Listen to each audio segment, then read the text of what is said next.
Hi friends, ஒரு சூப்பரான டேஸ்டியான முந்திரி பிஸ்கட் எப்படி பண்ணுறது, வீட்டிலே எப்படி பண்ணுறது அப்படின்னு பார்க்கலாமா?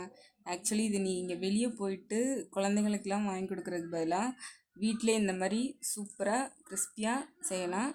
வாங்க எப்படி பண்ணுறதுன்னு பார்க்கலாம்.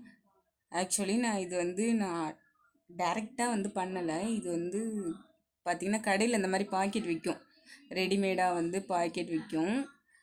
இந்த மாதிரி ஒயிட் கலரில் இருக்கும். இந்த மாதிரி பாக்கெட் வாங்கிக்கோங்க. வாங்கிட்டு இது இப்போது எப்படி செய்கிறது அப்படின்னு சொல்லிட்டு பார்க்கலாம் வாங்க. ஒரு கடாயில் ஃபஸ்ட்டு எண்ணெய் வச்சுக்கோங்க. எண்ணெய் அதிகமாக ஊற்றக்கூடாது, மீடியமாக இந்த மாதிரி கொஞ்சமாக ஊற்றிட்டு எண்ணெய் நல்லா காஞ்சதுக்கப்புறம் பிஸ்கட் பாதி பிஸ்கட் சேர்த்துக்கலாம்.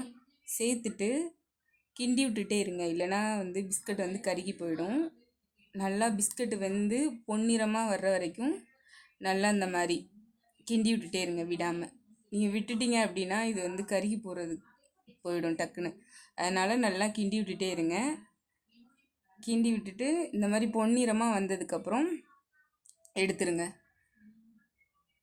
எடுத்துட்டு கொஞ்ச நேரம் ஆற விட்டுருங்க. சுட சுட சாப்பிட்டிங்கன்னா அது டேஸ்ட் தெரியாது உங்களுக்கு.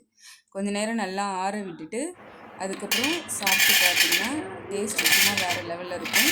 கண்டிப்பாக ட்ரை பண்ணி பார்த்துட்டு டேஸ்ட் எப்படி இருந்துச்சுன்னு சொல்லிட்டு கமெண்ட் பண்ணுங்கள். பாய்.